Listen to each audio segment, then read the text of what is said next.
আমি তানিশার কথা শুনে হাসি মুখে বললাম, কথা যখন দিয়েছি তখন আমি আমার কথা অবশ্যই রাখবো। কাকিমা বললেন, এই তানিশা কিসব বলছিস? ও আমাদের ছেড়ে কোথায় যাবে? আমরা ছাড়া কে আছে ওর? তানিশা বলল, মা তুমি ওর হয়ে এখনো সাফাই দিচ্ছ?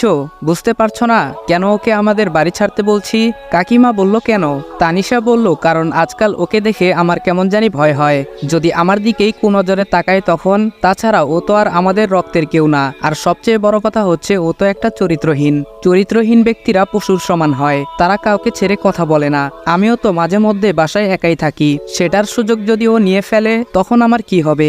তানিশা কথা শেষ করতেই কাকিমা ঠাস করে তানিশার গালে একটা থাপ্পড় মেরে বলতে লাগলো, ছি তানিশা, কিসব বলছিস? ও তোর ভাই হয়, যদিও তোরা সমবয়সী, তারপরেও ও তোকে ছোট বোনের মতো স্নেহ করে, আর তুই কিনা এসব উল্টাপাল্টা কথা বলছিস। তানিশা বলল, হ্যাঁ আমি ঠিকই বলছি, ও যদি আমাদের বাসায় থাকে তাহলে আমি নানুর বাসায় চলে যাব, এটাই ফাইনাল কথা। তানিশার কথা শুনে বুকের বাঁ পাশে কেউ যেন ধারালো ছুরি দিয়ে অবিরাম আঘাত করেই চলেছে, এমন অনুভব হতে লাগলো। সমবয়সী হওয়ার পরও যাকে ছোট বোনের মতো দেখে আসলাম, আজ সে আমাকে এসব নোংরা কথা বলছে। নিজেকে আর সামলাতে পারলাম না, কান্না করেই তানিশার উদ্দেশ্যে বললাম, ছোট থেকেই জেনে আসছি তোর বাবা মা আমার আপন কাকা কাকিমা, সেই সঙ্গে তোকেও আমার নিজের বোন ভেবেছিলাম। একটা দুর্ঘটনার কারণে নিজের আসল পরিচয়টা বুঝতে পারলাম, কিন্তু তুই আজ যে কথাগুলো বললি, একথা বলার আগে যদি এক গ্লাস পানির সঙ্গে বিষ মিশিয়ে এনে বলতি তাহলে আমি নিঃসন্দেহে সেটা খেয়ে ফেলতাম, সেটাতে আমার বিন্দুমাত্র কষ্ট হতো না। কিন্তু আজ যেটা বললি সেটা আমি কোনোদিন ভুলবো না। আর হ্যাঁ, যদি কোনো কালে কোনো জায়গায় দেখা হয় তবে আমার সঙ্গে কথা বলতে আসিস না, 2টা দিন সময় দে, কলেজ থেকে টিসি নিয়ে একেবারে চলে যাব। এই বলে খাবার খাওয়া বাদ দিয়ে রুমে চলে আসলাম, আর ভাবতে লাগলাম, না এভাবে আর থাকা আমার পক্ষে সম্ভব না। তাছাড়া তানিশার বাবা মা আমাকে যতটুকু আদর যত্নে বড় করেছে এতেই অনেক, তাদের ঋণ আমি কোনোদিন শোধ করতে পারবো না। আমি বরং অন্য কোথাও চলে যাব, এই শহর ছেড়ে অন্য কোনো শহরে চলে যাব।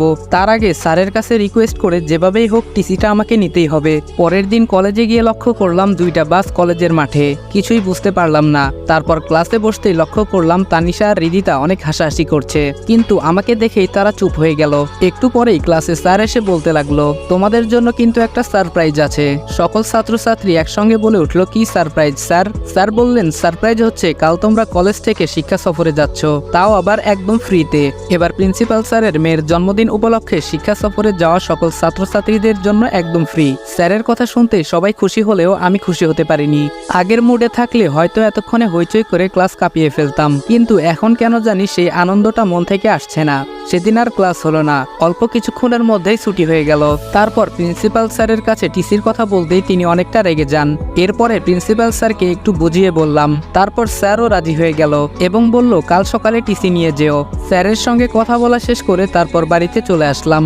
এখন তানিশার সঙ্গে কথা তো দূরের কথা, তার ছায়া পর্যন্ত দেখি না। রাতে ঘুমানোর আগে আমার ব্যবহৃত যা আছে সব আগুন দিয়ে পুড়িয়ে ফেললাম। তারপর বাস স্টেশনে গিয়ে সকাল 11টার টিকিট কেটে আসলাম।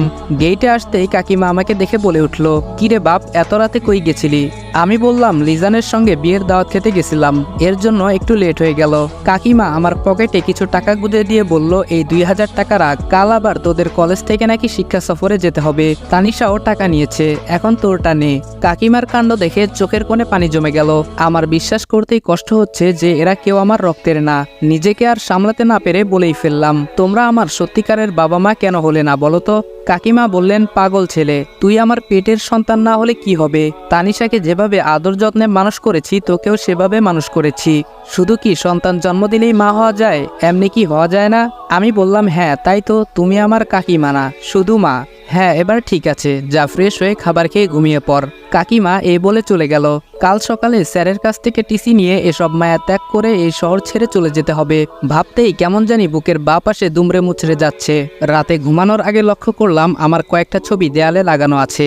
যখন আমি এখানে থাকবো না তখন আমার ছবি কেন এই দেয়ালে আটকে থাকবে? ছবিগুলো দেয়াল থেকে সরিয়ে আগুন দিয়ে সেটাও পুড়িয়ে ফেললাম। এভাবে সব মেমোরিজগুলোকে শেষ করে ফেললাম।